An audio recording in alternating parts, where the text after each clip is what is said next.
Heute wird ein Weltrekord aufgestellt, hier in Erlangen, aber auch noch in 5 anderen Standorten, die ich euch hier einblende.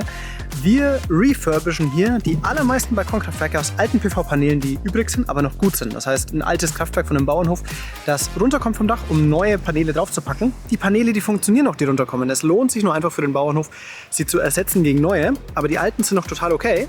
Und warum daraus nicht irgendwas machen, was wieder Strom generiert? Balkonkraftwerke. Deswegen hier refurbischen, das heißt, wir nehmen diese alten Paneele, machen sie alle sauber.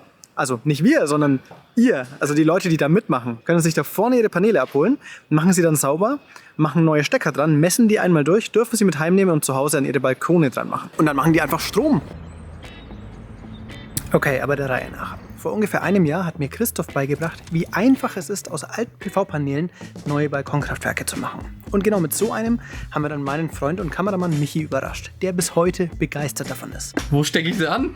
So begeistert tatsächlich, dass er hier auf dem Kanal in 2 Wochen ein neues Video veröffentlicht, darüber, wie er sein Balkonkraftwerk nutzt, um seine Spülmaschine zu steuern. Also wenn ihr das nicht verpassen wollt, ihr wisst, was zu tun ist. Kurz darauf hat mir Christoph an einem Sonntagnachmittag geschrieben, dass jemand ungefähr 20 Module loswerden will und ob ich eine Idee habe, was wir damit tun können, ob ich Verwendung dafür habe. Die würden auf dem Müll landen. Und ich dachte mir, keine Ahnung, aber ja. Also haben Jörn und Michi die Paneele geholt und sie standen dann bei mir auf der Terrasse. Als die Paneele dann bei mir hier auf der Terrasse standen, habe ich gelesen, dass in Freiburg ein Weltrekord aufgestellt wurde im Refurbischen alter PV-Paneele mit 200 Stück.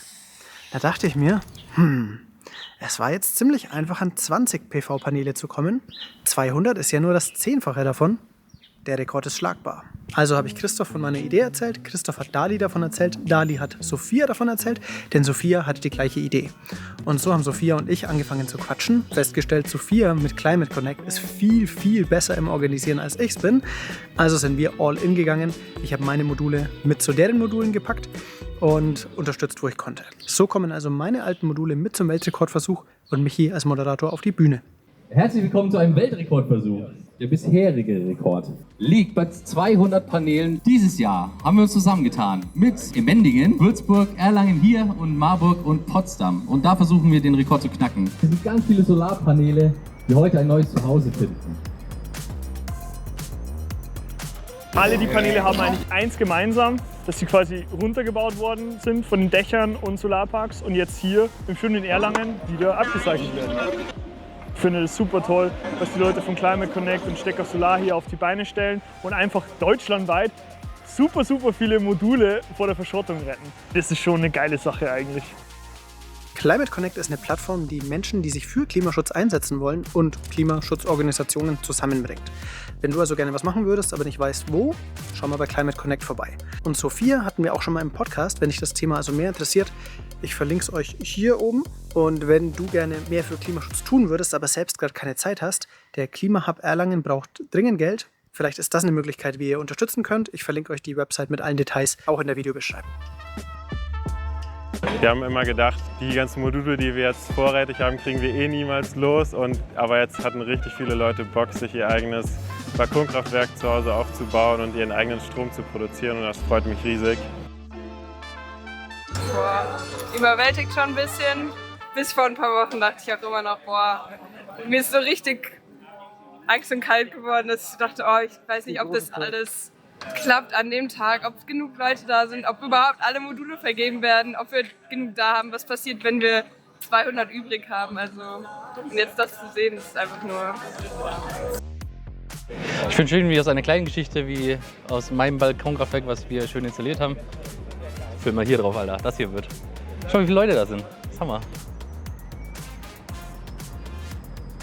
Wir freuen uns schon ewig drauf und haben schon lang mit dem Gedanken gespielt, aber da wir ein Denkmalschutzhaus haben, uns gar nicht sicher ist, ob die uns nicht doch noch Probleme machen, haben wir eine Halterung gebaut, die nicht direkt an der Fassade dran ist. Wenn es Probleme gibt, dann waren die jetzt geschenkt und es steckt nur unsere Arbeit drin und dann bauen wir es halt wieder ab. Ich habe ihnen sogar schon Namen gegeben. Wie heißen sie? Einer heißt Theo, das ist schon gewiss. Ich habe schon Leute gehört, die mit weniger Gründen keine PV-Anlage sich installiert haben und die sagen einfach, komm, wir versuchen es. Wir hoffen, dass das Denkmalamt nichts dagegen hat und wenn, können wir es ja einfach wieder zurückbauen. So cool zu sehen, wie die Leute einfach Bock haben auf das Thema. Wir sind jetzt schon bei über 500 Modulen, das heißt über 100 kW Peak an, wenn man es jetzt als eine Gesamtanlage sehen würde. Das ist so eine Gewerbehalle an PV-Modulen ist jetzt schon hier verteilt. Das ist Kohlestrom, der nicht mehr eingespeist wird. Das Coolste ist, es ist nicht eine große Anlage, die vielleicht eine Wirkung auf andere hat, sondern überall in der Region hier sind ganz kleine Samen verteilt, die wiederum auf ihre Nachbarn wirken und Nachbarinnen.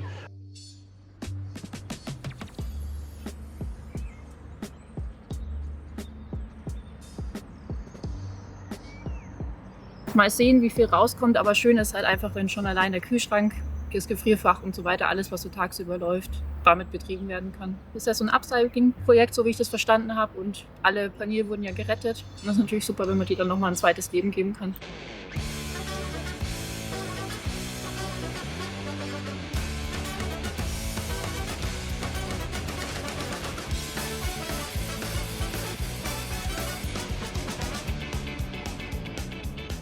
Ihre Eltern haben ein Häuschen, meine Eltern haben ein Häuschen und da wird das dann installiert. Es war eh im Gespräch und jetzt, wenn sich die Kinder darum kümmern, dann wird es gemacht. Sollte jeder haben. Ja, No-Brainer.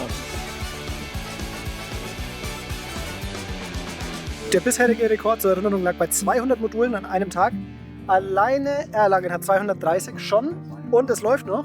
Marburg 333 und auch Emmendingen ist über 200, also 3 Städte sind über den Weltrekord gekommen und in der Summe als ein Projekt über 1000 Module jetzt losgeworden und noch laufend. Das heißt, wir haben so viel wie eine 200 Kilowatt Peak-Anlage, das ist so viel wie eine große Lagerhalle, komplett voll mit PV, die jetzt bei Leuten zu Hause ist und eben nicht einen Wirkpunkt hat, sondern ganz viele kleine Wirkpunkte, die hoffentlich in ihrer Nachbarschaft alle tolle Gespräche anstoßen und damit noch mehr als nur diese 1000 Module an Stromerzeugung haben. Mega cool. Ein sehr erfolgreicher Tag geht für mich zu Ende. Wenn ihr noch mehr davon sehen wollt, wie man so ein PV-Modul tatsächlich refurbished, dann schaut euch mal dieses Video hier an, das ich hier einblende, wo wir meinen Freund Michi mit einem Balkonkraftwerk überrascht haben.